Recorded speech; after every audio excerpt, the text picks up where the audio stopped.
So hello and welcome to the UK Psych Health and Safety podcast. My name is Sheila from BMR Health and Wellbeing and my co-host today is Peter Kelly, and our special guest all the way from Perth, Western Australia is Jason van Schie from Flourish DX. Now I know Pete and Jason are keen to get started, and I know Pete's got lots of questions for Jason today. So I'm going to hand over to Pete and Jason, and I'm going to let the guys do the most of the talking today. So over to you, Pete and Jason. Thank you very much. Well, Jason, welcome to the UK Psych Health and Safety podcast. Are you excited?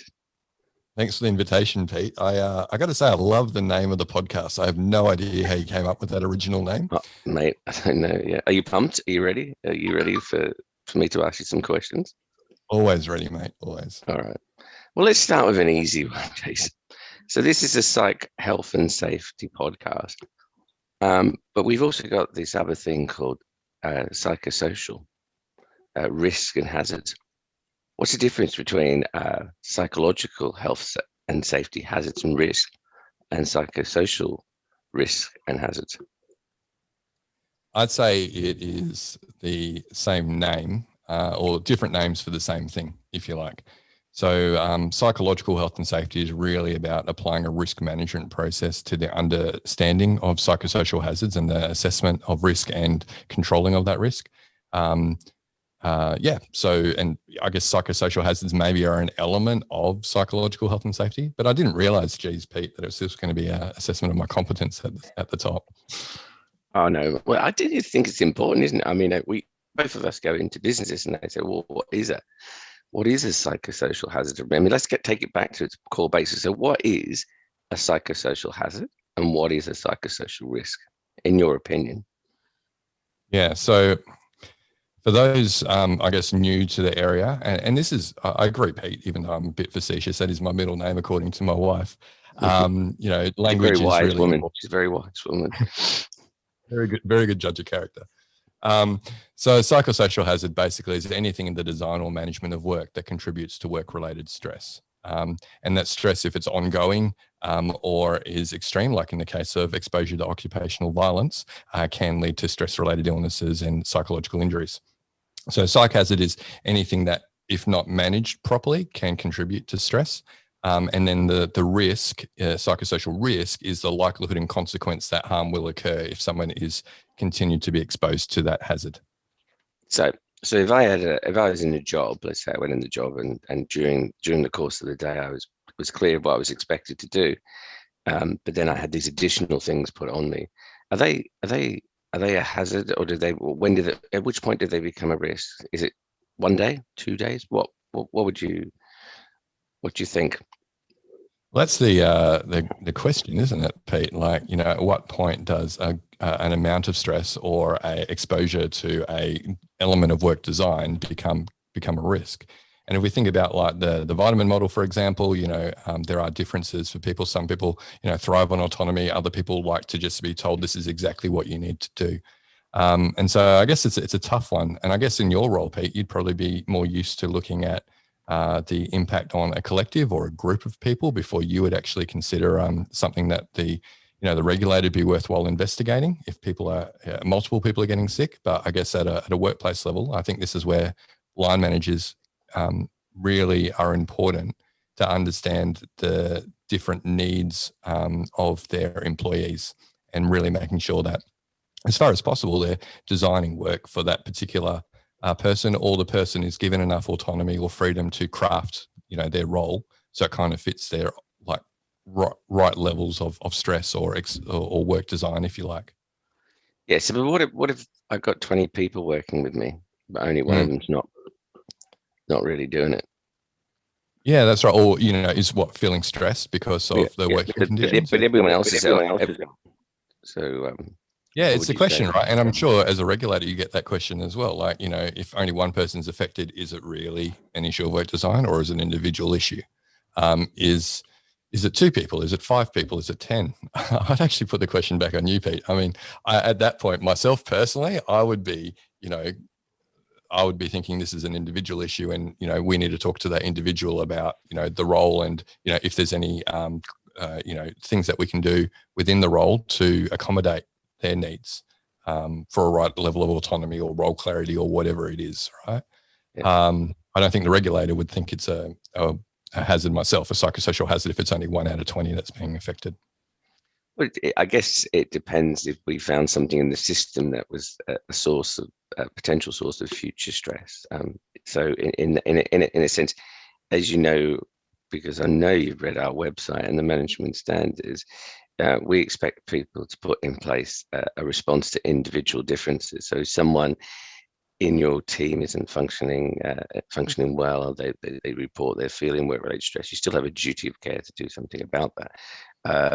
And you cleverly read our criteria for investigation, which is that we don't investigate individual cases, but we do look collectively at, we would look at a collection of cases.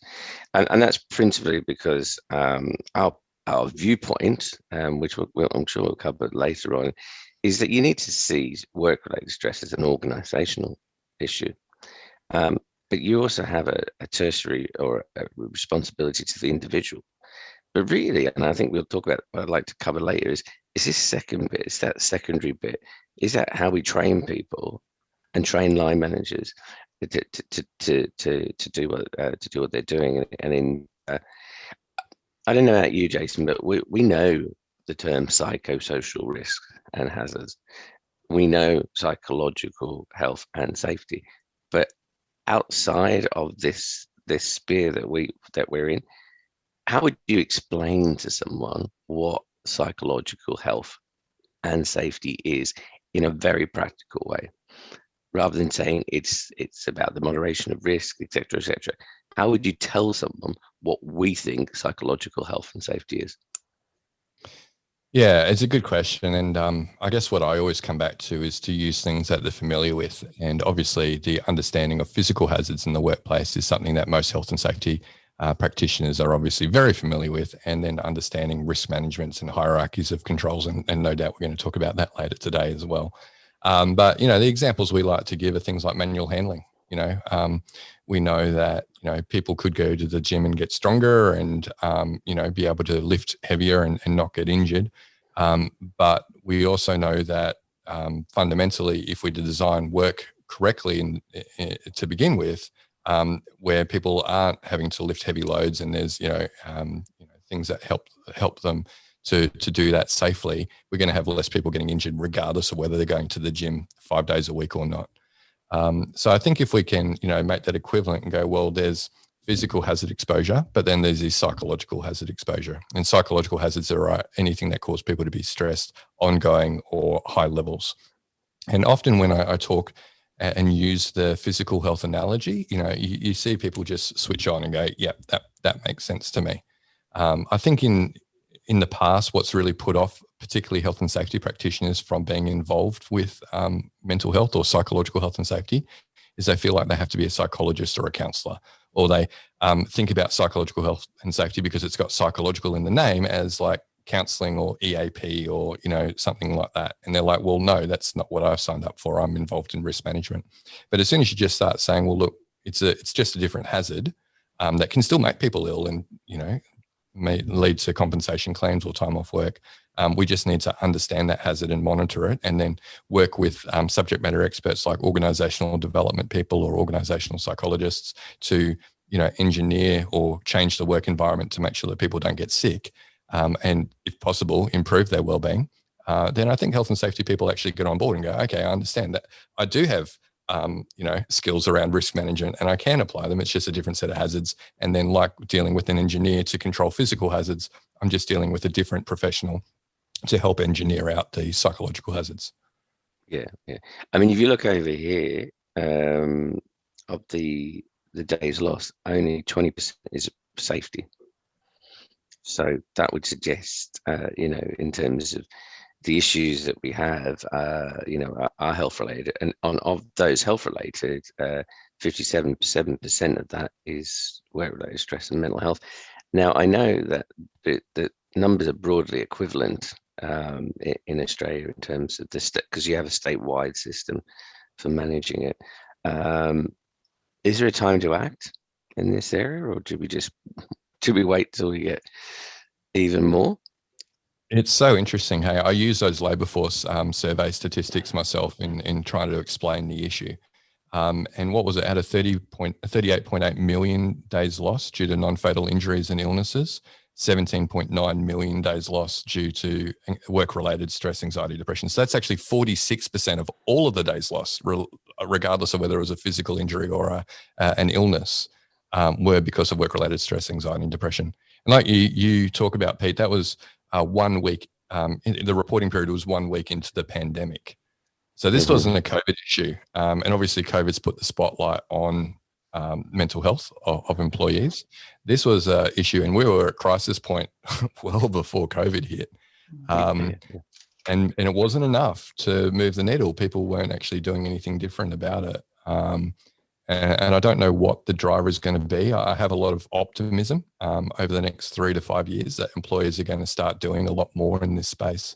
And I really hope things like the incoming ISO 45003 standard is one of the drivers, or carrots at least, to encourage companies to do the right thing and take more of a risk management approach. But yeah, I don't know why people haven't done it. Maybe it is because of a lack of understanding or competence. And like yourself, that's why we're running our podcast, to try and rapidly increase people's understanding of the space and what practically they could be doing in their companies today. I'm not waiting for regulators to be, inspecting them and saying, you guys aren't doing a good enough job. Why should you wait till you're reprimanded to do anything when there are really good guidance materials out there, whether it's the management standards, whether it's, the Safe Work Australia guidance or ISO. You think there are other drivers as well, like the insurance industry, that can be effective in this area? I think big time. I mean, we've already had insurers reach out to us. They're the ones that are really hurting, right? I mean, in Australia, for example, New South Wales, the regulator there, they've published some workers' compensation statistics. And in the 4 years preceding 2019, so again, pre-pandemic, there was only a 3.5% increase in physical injury claims over that period, so pretty stable. Whereas there was a 53% increase in psychological injury claims. The problem being is that when a psychological injury claim is made, it usually results in about half a year off work on average at a cost of about $85,000 Australian, which is about £10, but it's big in Australian dollars. But it's like $20,000 on average for the physical injury claim. So they're costing more than 4 times the amounts because they're more complex, right? It's harder to get people back to work when they're off work for a period of time. So insurers are the ones though that are wearing the cost, and we are exploring how we work with insurers and then through their customers to actually take more of a systemic approach to the management of work-related stress as compared to the popular approach, which is very much focused on the individual and dealing with symptoms. Yeah, it's interesting you say the 1 in 4 because about 18 years ago, a figure came out from the Treasury that the cost for mental health was 1 in 4. I remember sitting down with a group of investment bankers in the city of London in a dark dungeon because there literally was no windows. It's just a darkened room. Asking them about, how many people did they have off with work-related stress? And one banker said, banking organization said they had 3 people off, and I said, well, what's their salary? No, obviously they're extremely well paid. So I think there was something in the read. Their salary was around 2.5 mil over the course of a year. So I said, so you got 3 people off. He said, well, what do you think you've lost? And when you extrapolate the 4 times the cost of them being off 6 months, they just looked and went, so actually you're telling me you can't do a project that's going to cost you 100,000 when you're already losing 8.5 million. Yeah, just in 6 months. Yeah, I mean, there's always an opportunity cost, right? If you have employees who are bringing in revenue for your company, then it's not just their salary that you're losing, but the opportunity cost as well of losing that potential revenue. So training, loss in support and stuff like that. So Jason, the elephant in the room question. So we'd already done those ones, Pete. Okay, hit me up. No, these were just they weren't really elephants, they were giraffes maybe. So where do you see in the current research and the current approaches to health and psychological health and safety, the role of primary, secondary, and tertiary, and also hierarchy of control. And if you could explain to the audience, for those who are not familiar with those terms, what they are, then that'd be useful. And it saves me the opportunity of looking embarrassed for getting it wrong. You wouldn't get it wrong. No, we've had this discussion back in Liverpool, I think, mate, when we first met. So primary, secondary, tertiary is related to the public health model approach to disease prevention, right? Primary prevention approaches are very much focused on 100% of the population, and it's about how do we keep people well and assist them to have, in the case of mental health, high levels of well-being. Secondary prevention is, where people are at risk of becoming unwell. What other supports can we provide to make sure they don't deteriorate or become ill and, obviously become a cost burden on the system. And then tertiary intervention is when someone is ill, what are we doing to support them? Very similar to that public health model is the integrated model of workplace mental health. And it's just different terminology, right? So we say mitigate illness, prevent harm, and promote flourishing. Instead of that primary, secondary, and tertiary. Now, I've always felt that the majority of interventions in the workplace very much are focused on the mitigate illness and the tertiary prevention. So how do we identify when someone's not doing well and provide them with support? And that might be through formal things like employee assistance programs, counselling services. It might be through things like mental health first aid training, so training up certain people in the workplace to identify when people are not doing well and then direct them to professional support. The other area that is getting a bit more attention is the whole fruit bowls and yoga, which, is the primary prevention stuff. How do we keep people healthy? And whilst fruit bowls and yoga might be good for, physical health and wellness, and there is some, impact on mental wellness as well, I think we can do a lot more mental health type activities to promote flourishing. So I really like the positive psychology model of PERMA in looking at some of the key things you could do. So rather than focusing on nutrition, exercise, and sleep, or not just doing that exclusively, we could also look at things like, well, how do we increase positive relationships in the workplace? How do we give people a greater sense of meaning and purpose? How do we give them satisfaction with the accomplishments that they're making day to day? How do we get them to leverage their strengths and experience more flow? And how do we get them to experience more positive emotions like joy and love and gratitude in the workplace? So, if we can target interventions at that primary prevention level like that, I think that would be something that would be suitable for 100% of the workforce. And so even though, we are doing primary prevention, I think in health promotion, particularly in the physical sense in workplaces, I think there's definitely more we can do in the mental health, and using that PERMA model is helpful.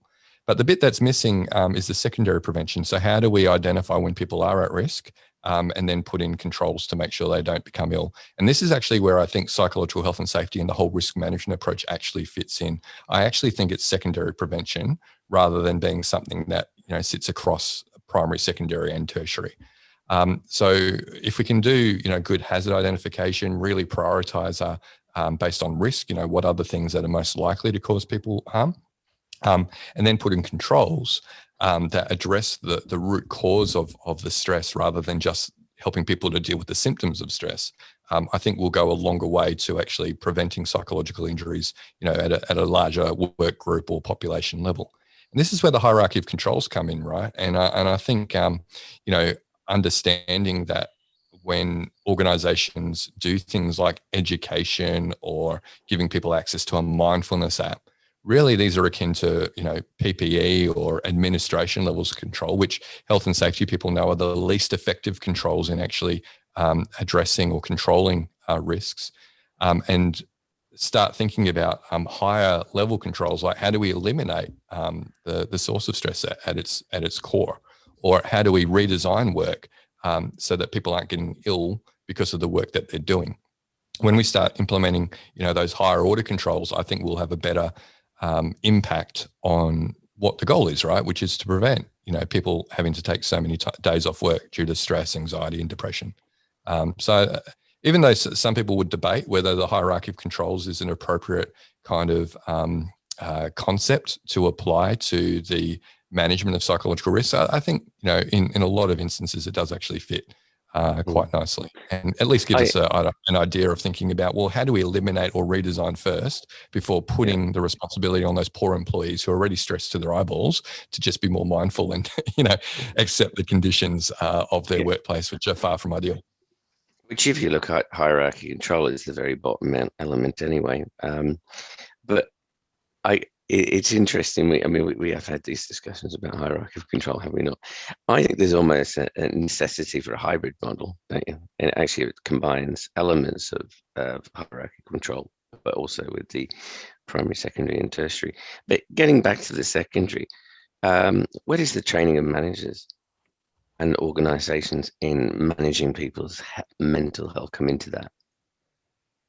Yeah, so that I would say might even sit aside it. I mean, it can be a risk control, but it's not really necessarily addressing a specifically identified risk, right? It might be, something that helps support the management of psychological health and safety as a system, if you like, and maybe broader risk control rather than getting at a specific control. So it's like more an organizational level intervention. So you can have organizational level work group interventions and individual level interventions. So it is probably something that would fit in as primary prevention. Like it's something that, depending on what the skill development or knowledge development is based at, because the line manager training could mean a lot of different things, right? But it could be something that could be conceived as either primary prevention or secondary prevention. I feel it bridges both. Bridges both, doesn't it?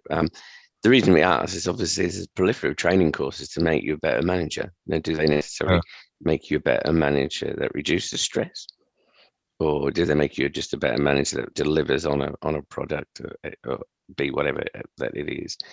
So it's in the title, isn't it? It's health and well-being. So even communication training for line managers, right? That would be something that would address a risk, right? If you had identified that poor leadership or poor communication was one of your psych hazards, then if you gave training to leadership on that, that would be risk control. And that probably would be like an administration type risk, maybe even redesign at that level. However, if you just had generic line manager training that kind of gave line managers a bunch of different skills, not necessarily targeted at addressing a specific risk, then I don't know where that would fit in. And, it's maybe just good primary prevention, right? Let's make sure we have good leaders in place because we know that's a good thing. Jason, music to my ears, primary prevention all the way through that. Yeah. I mean, you don't have to do job redesign if you do the work design well to begin with, right? If we know what makes good work, right? Let's make it meaningful. Let's give people really good opportunities for relationships and high levels of support. You're less likely to have to go and redesign that work. What do you do though, Jason, with jobs that inherently have stress built into them? Let's take a simple view of the hierarchy of control model. If the job is the source of the stress, the primary perspective, did I say primary? The first point to interject is the elimination. What if you can't eliminate the job? What's the hybrid version of that?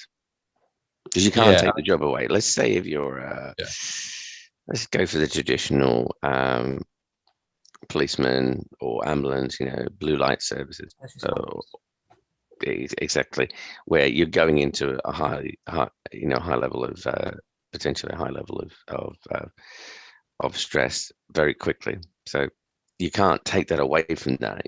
So where do you think hierarchy sits in that? If you can't eliminate the job, what else can you do at the hierarchical level? Yeah, and I think that's where we can be oversimplistic and go, well, this job itself is hazardous. I think we need to really unpack what the role actually is. I mean, if we think about, a first responder, there's going to be times when they're going to be sitting around and doing nothing. It's not going to be like, high, sympathetic nervous system being activated the whole time. We really need to think about different elements of the role. And then once we understand when the stress occurs and to what frequency, who's affected, how long are they affected for, then we can start to develop controls that might actually address it. And so you'd be aware, Pete, some of the things that people do is making sure that if they're going to be known that they're going to be exposed to stress, then we do actually have to equip these people with some skills and train them up on, knowing what to expect. So realistic job previews and, training about the traumatic situation before they're actually put into the traumatic situation, having good debriefing, in place, making sure that there is good job rotations. Informal debriefing as well, isn't it, Jason? Is that? Yeah, or could be peer-to-peer, yeah. The dark humor, as they call it in emergency services, that goes with the job. So we've had this conversation before, right? You can't just eliminate the role of a police officer, but you look at aspects of the role, you understand what aspects of the role are actually hazardous for their mental health and well-being, and then you look at, well, how would we actually address that? Yeah, I mean, one of the things that there's an emerging issue amongst police forces with, particularly in capital cities, where routinely in the past you'd have a call out to a potential terrorism event once in a career. We're seeing it. We have seen in the past where police are talking about that there's multiple times they're being called out to events, potential events, and so actually the way we train people for preparation for those things has to change and reflect the fact that it's a different sort of culture, and it's a different time, and actually these people need to be prepared. Isn't it funny, Yerkes and Dobson's law 1907, which we've said previously, which talks about this concept of pressure, and that if you have too much pressure, you burn out. If you don't have enough pressure, you rust out. Do you think that's a good analogy for where we are at the moment in COVID-19? Yeah, well, we've kind of deviated there. I still wanted to talk about this. It's an intentional deviation. Yeah, no, the police officer one is still very interesting to me, and what could be done in that space. And but yeah, so Yerkes Dobson, yeah, I mean that's the thing, right? So we know that stress is cumulative. Something I hear often from workplaces or line managers is, well, no, stress is a personal thing. I can't help it that he's having a separation from his partner, or his child has a disability, or they've got financial pressures. I can't do anything about that. That's stress that they're bringing into work. But there are other stresses within the workplace that would be potentially within the remit of the line manager to address, like the level of support that they're providing with people, providing to people, the level of role clarity and that sort of thing. So the problem is when you have all these stresses at home and then you have stresses at work, that increases the risk that someone is actually going to have an adverse reaction to the stresses in their life, right?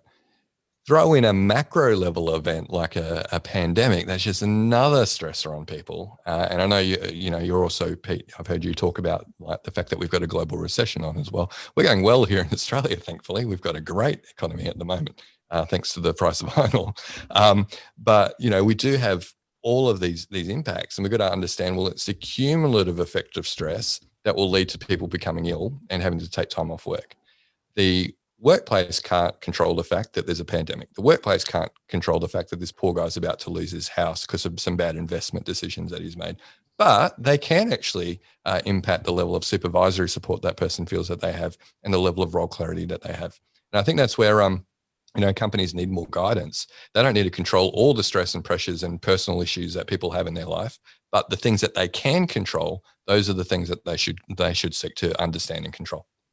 Now, if Vince Butler is here, what would Vince say?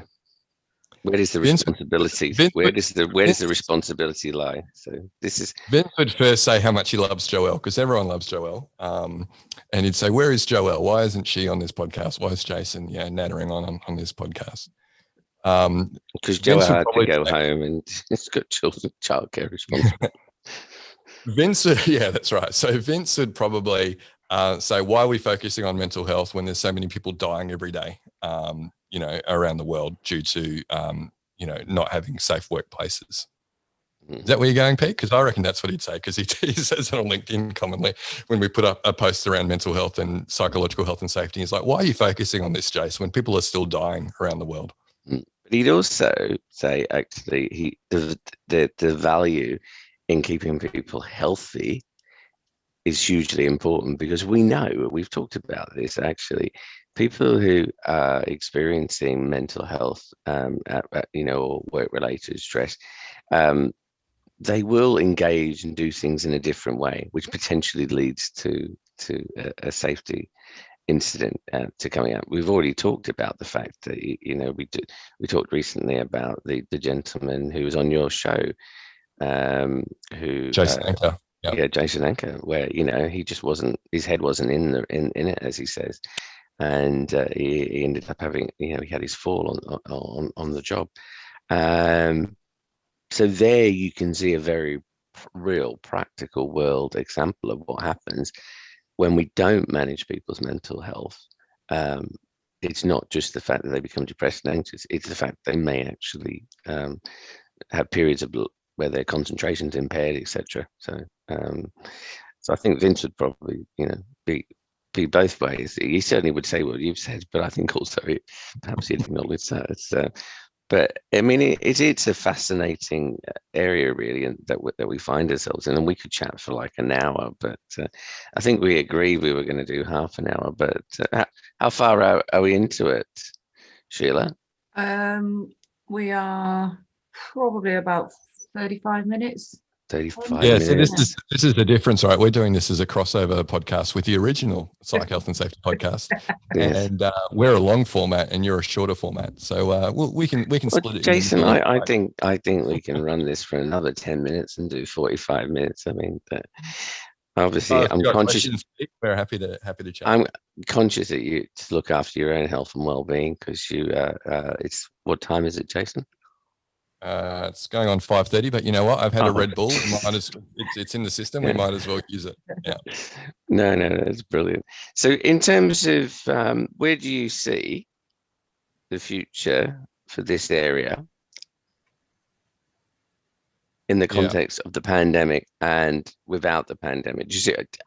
Do you think what that effectively the pandemic and the recession have brought us to a position where we can actually push this forward and can make a real difference, which we were doing before, by the way, but we can make a real difference at this time? Where does the future lie? Yeah, I've said it before. I believe the pandemic has really shone a light on mental health. I mean, I saw the trend years ago with that increasing frequency and cost of psychological injuries from work-related factors. And that's obviously why we started to pursue, what could we do at scale with a technology platform to address that. But what COVID has done, I think, has really brought forward our agenda a good 3 to 5 years with that intense focus now that has been put on the effect of mental health. Be really interesting, obviously, with your next reporting period. It's come out in October, the new labour force survey. Yeah, it does. Yeah, it'll either go one of two ways. It'll be under-reporting, but higher presenteeism, or our numbers will be up. So, the interesting thing is how people view it. Well, you say people weren't really impacted by their mental health if the numbers are low. The issue is that we know presenteeism is huge at the moment. We know this because there are surrogate surveys that people use which identify presenteeism as being in there. Every day I pick up the paper here in the UK, and I don't know if it's the same in Australia, story about mental health, story about well-being, story about people's mental health being impacted. And yet the data that we collect may not necessarily reflect that. And I think we have to contextualize it, that the data is one way of identifying where we see that it is, but also we have to look at what else is happening around in society in general. So So I really think there are some drivers that are coming online this year. In Australia, on the back of a review of our WHS Act, we are expected to have amendments in there that will, start using the terminology around psychological health and not just relying on a general definition of health that's supposed to incorporate both psychological and physical. So that will make a difference. We have regulators, because we have state regulators versus, a UK regulator. So they're starting to draft codes of practices about how companies can comply with the existing legislation, which is already supposed to, incorporate both psychological and physical health. But obviously with the increased focus around psychological health in the upcoming amendments, how can they meet their obligations under the Act? And then you have the global standards like ISO as well. So I think there's a lot of really good drivers, a lot of carrots, still not enough stick, Pete. And I'm not going to put you on the spot about why we're not getting enough stick on this if so many people are becoming ill. You know me, mate. I'll always, my preference is for the stick. But we've used the carrot. I say it very openly, and we will use the stick in the right situation in terms of, if it meets the criteria which we've publicly put on our website for investigation purposes. But I think you're on something with the insurers, though. I think that's where the pressure really has to come. If they're the ones that are holding, the bill for these psychological injuries, then whether that's through life insurance, whether it's through TPD, whether it's through workers' compensation insurance, if people aren't able to work because of a work-related illness that they've developed because work has been poorly managed, and the insurers are paying for it, well, they should be pressuring their clients to take more of a risk management systemic approach and stop thinking that a mindfulness app or a fruit bowl or yoga is going to do the trick. Which is a very nice plug into the last question, which is, what do you see the role for 45,003? Does it have a role? Or will it just be a standard that sits on a bookcase that you can blow at when you're asked by your inspector whether or not you've read it? Although, can I point out, as I'm hoping you will do, it's a voluntary standard, but it's it would be very useful to show that you're doing stuff on managing people's mental health, and it would. So, yeah, what do you see for 45,003? Do you see it as a useful building block? Do you see it as just an extra burden? What? Yeah, I'm hoping you don't go for the second thing.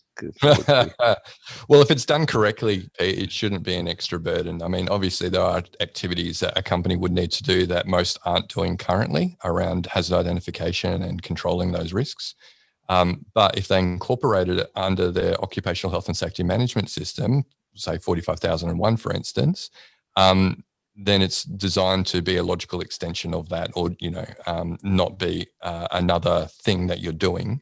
It should be incorporated in how you manage all health and safety risks, right? But there's just some extra guidance around, what are the specific hazards that we're concerned about, and how would you go about identifying those hazards, because they're not directly observable, like say a physical hazard in the workplace. So I'm hoping that gives companies a lot more guidance. I believe last time Sheila and I had a look, there was about 38,000 certificates that had been issued for 45,001. So I think there's a lot of companies who really value, being certified to that standard for their OC health and safety management system. And I'm hoping a large majority of those organizations at some stage will go, well, look, let's also incorporate 45,003 into these activities. So given the number of companies who have adopted 45,001, hopefully there'd be a large number that also adopt it and start doing, more systemic risk management kind of activities versus, leaving HR to do all the wellness kind of stuff that we know it hasn't had an impact, has it, Pete? I mean, the numbers keep going up. So clearly what we're doing, all the popular approaches aren't working. We need to do something different. 2.5 million in a year. From the previous data. So yeah, the numbers are going up. We are certainly we were in the eye of the storm, then the storm came, and it came twice. So coming out of the eye of the storm is going to be different. We know 45,003. There's some conversations about it being that you can get 45,003 without 45,001. You could, as a document. Clearly there are some benefits from doing 45,001 with 45,003. But I think, for me, 45,003 almost offers a unique opportunity to back up on existing stuff that's already happening. So in Australia, the standards work, each of the individual states and their work around risk assessments, and that it can sit there. For us, it sits on with our approach from a regulatory perspective, which is looking at the risks and managing it, and etc. So the management standards, and you'll probably find the management standards in the in there as an example. So yeah, It's ironic, isn't it? 3 years of work, 1 year into a pandemic, and this standard kind of just arrives. Yeah. Oh, it's great that you guys thought of that in the midst of the pandemic and were able to get your act together to, Well, most of this work was done pre-pandemic. I know. I'm being facetious again. Sorry, mate. Although we have had, for the purposes of just understanding it, we have had several weeks of Zoom calls, which means swapping the timeframes around. So that could mean us being on Zoom calls at 5 o'clock in the morning so that you guys could go home at a normal time. Or so it certainly from a health and well-being perspective, I did, point it out. The thing I said, and the thing I'll say here, is make it real, make sure that people understand what the terminology, remember who the people are that we're trying to talk to. And hopefully I think that's reflected in 45003, which takes me back to my original question. Is this area is complicated by terminology that people don't necessarily understand. And our job through these podcasts is to break that down, isn't it? It's to make it seem, so actually this is something you can do to manage people. This is something to do that will help people, and it'll improve their health. And by doing that, you improve your own productivity in your company. Clear relationship between healthy individuals and healthy companies, isn't there? Yeah, I think the big message is that, the reason that we need standards like 45003 is that the popular approaches to workplace mental health just have not proven effective.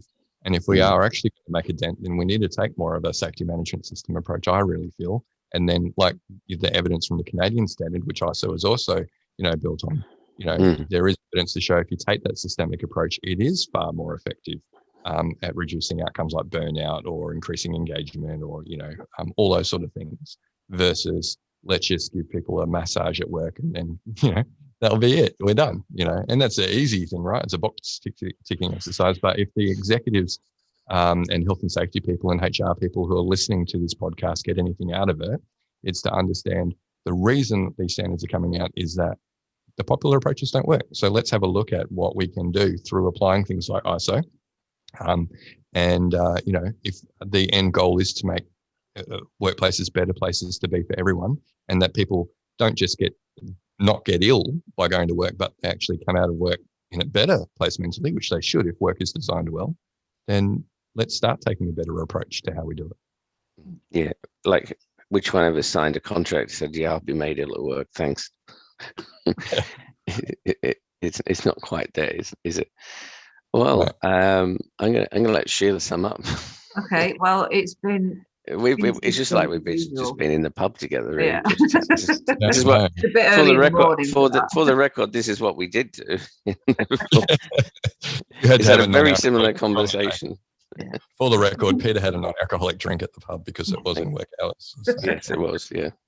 But no, I Jason think didn't. As always, you guys have wealth of information around the standard. I think one question I'd just like to ask both of you.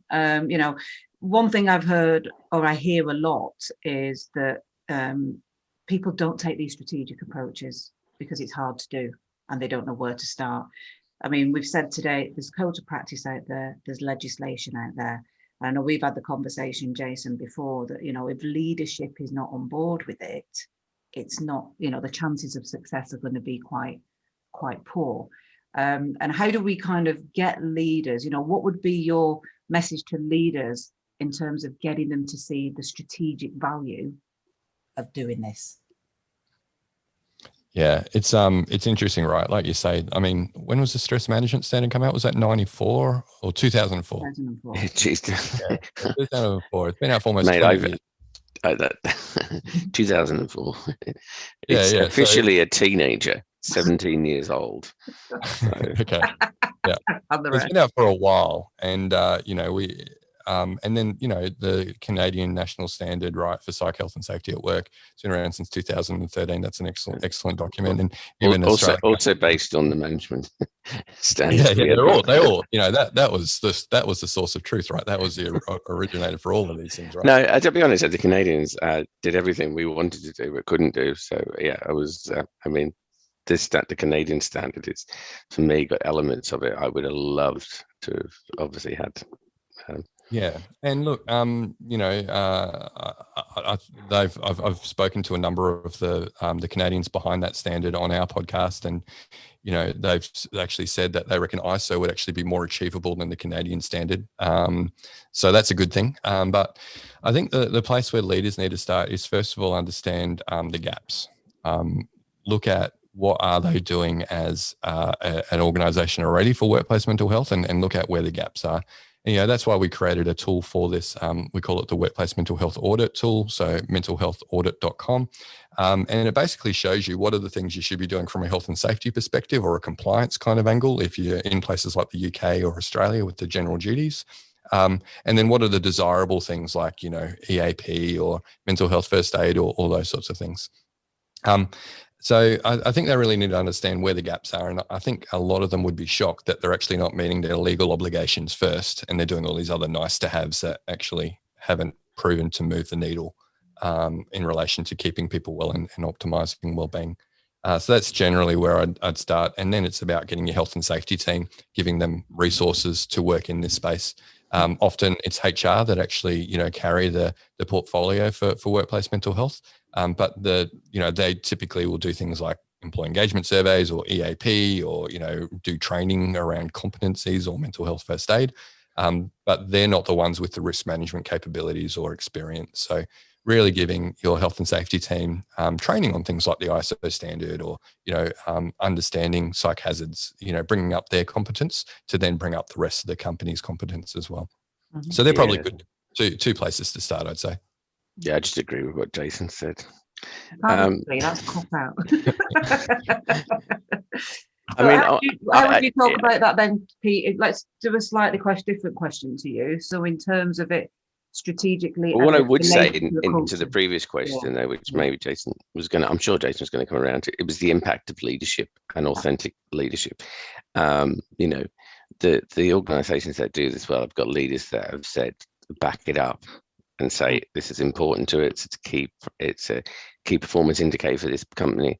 I'd like to see KPIs. I want KPIs on mental health and on the management of mental health as part of a standard reporting for organizations. So I think that link to make them do it from a board level is really important, but you need people that are engaged in that area.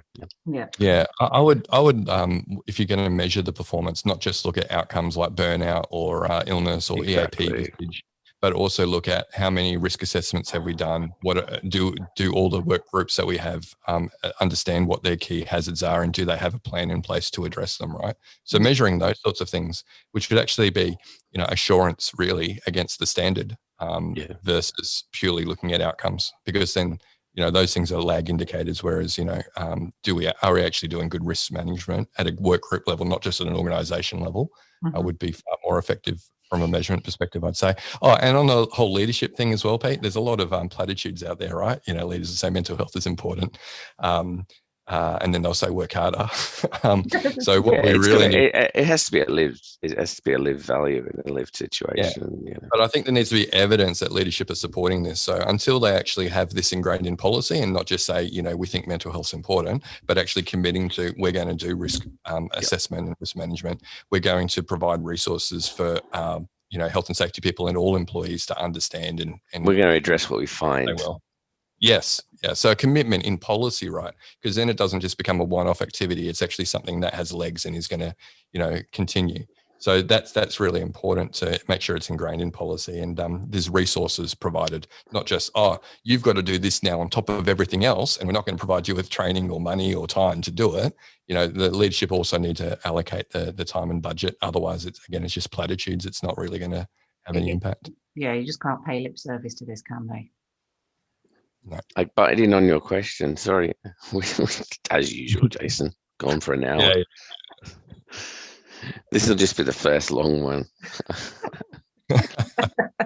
And I will say half an hour, probably end up half an hour. It's such an amazing, it's such an area that we need to talk about. The fact that we're doing podcasts on this after spending 20 years promoting and pushing the mental health and stress at work. agenda, I think is a great thing. And hopefully what these podcasts will do is, particularly in the UK one, is to help give people a better understanding of what the issues are. And we've got a range of great speakers that we're looking to bring in. Sheila does that. So I'm like, oh, okay, cool. but it's been nice to chat with you, Jason. Always good to chat with you. I put a shirt on, just pointing out for the Jason. Obviously in Australia it's warm, so they can wear short sleeve shirts. But yeah, I think it's been great having you. What about you, Sheila? Any more questions? No more from me. Just, thanks to both of you guys for kind of bringing your wealth of knowledge and expertise and sharing that with the listeners. All right. Okay, brilliant. Cheers.